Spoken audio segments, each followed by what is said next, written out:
Assalamualaikum warahmatullahi wabarakatuh. Halo sahabat Ruang Bedah Demokrasi, berjumpa lagi dengan saya Narwan Riyadi.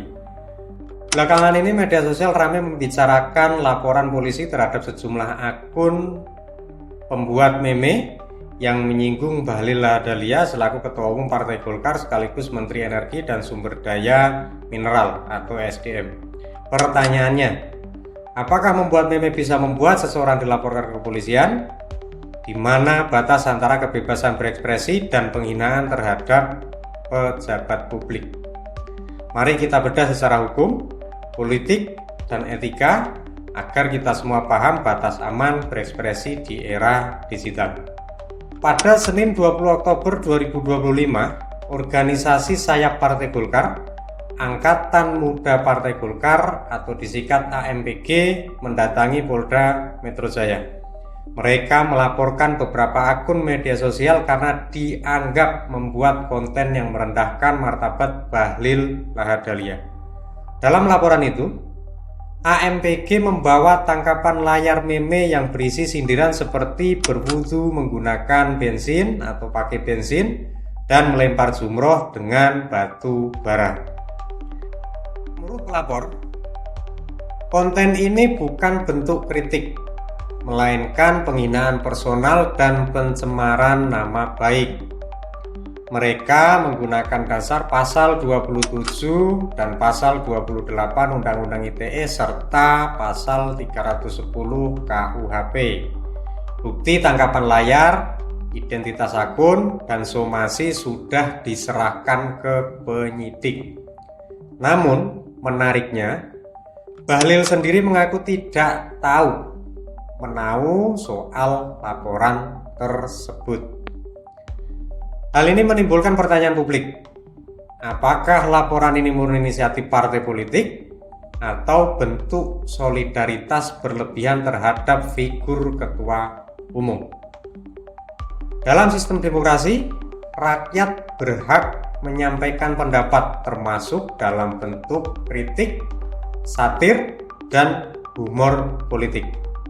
Pasal 28E ayat 3 Undang-Undang Dasar tahun 1945 menegaskan setiap orang berhak atas kebebasan berserikat, berkumpul, dan mengeluarkan pendapat.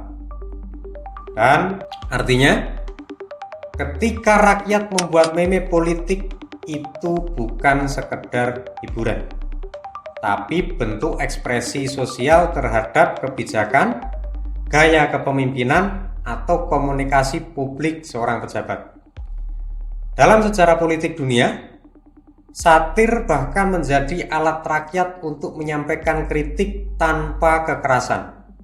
Karikatur politik di Prancis, Inggris, hingga Amerika sudah ada sejak abad ke-18 dan justru dianggap sebagai bagian dari budaya demokrasi.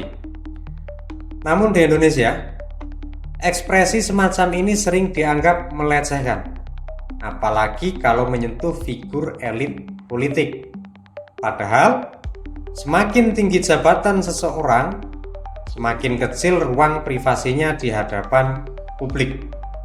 Mahkamah Konstitusi juga pernah menegaskan bahwa kritik terhadap pejabat negara tidak bisa dipidana jika dilakukan untuk kepentingan publik. Namun, pemahaman ini masih perlu terus diperluas dan diperkuat agar praktik demokrasi di lapangan tidak disalahartikan sebagai upaya membungkam suara rakyat. Pejabat publik itu digaji oleh uang rakyat.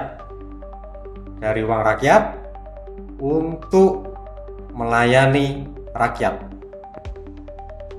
Jadi, ketika rakyat mengkritik, seharusnya itu diterima sebagai bentuk kepedulian, bukan permusuhan. Seorang pemimpin sejati akan menjadikan kritik sebagai bahan introspeksi, bukan alasan untuk membungkam.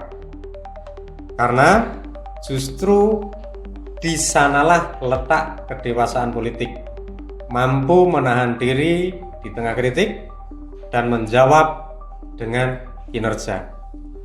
Kalau setiap satir dianggap ancaman, kalau setiap meme dianggap penghinaan, maka kita sedang mundur dari cita-cita demokrasi yang memberi ruang bagi rakyat untuk bersuara. Seharusnya pejabat yang bijak akan menjawab kritik dengan prestasi, bukan laporan polisi. Supaya kita semua aman dalam berekspresi di dunia maya, berikut beberapa hal penting yang perlu kita catat. Pertama, fokuslah pada fakta dan kebijakan, bukan pribadi. Yang kedua, gunakan bahasa yang sopan meskipun sedang menyindir. Yang ketiga, hindari mengedit foto orang dengan konteks menghina. Yang keempat, kalau membuat satir, jelaskan konteksnya supaya publik paham bahwa itu kritik, bukan ejekan. Kritik yang cerdas membuka mata, sementara hinaan hanya menutup pintu dialog. Kasus meme Bahlil ini semestinya jadi pelajaran penting bagi kita semua, bahwa demokrasi dan kebebasan berekspresi harus berjalan berdampingan dengan etika. Kritik adalah bahan bakar kemajuan, dan pejabat yang bijak tidak akan mendendam atau memendamkan kritik, melainkan menggunakannya untuk memperbaiki diri. Karena negara yang takut pada kritik sesungguhnya sedang takut mendengar suara rakyatnya sendiri. Terima kasih sudah menonton. Jangan lupa like, share, dan subscribe agar kamu tidak ketinggalan pembahasan menarik lainnya. Saya Narwan Riyadi, pamit. Wassalamualaikum warahmatullahi wabarakatuh. Salam demokrasi dan salam semangat.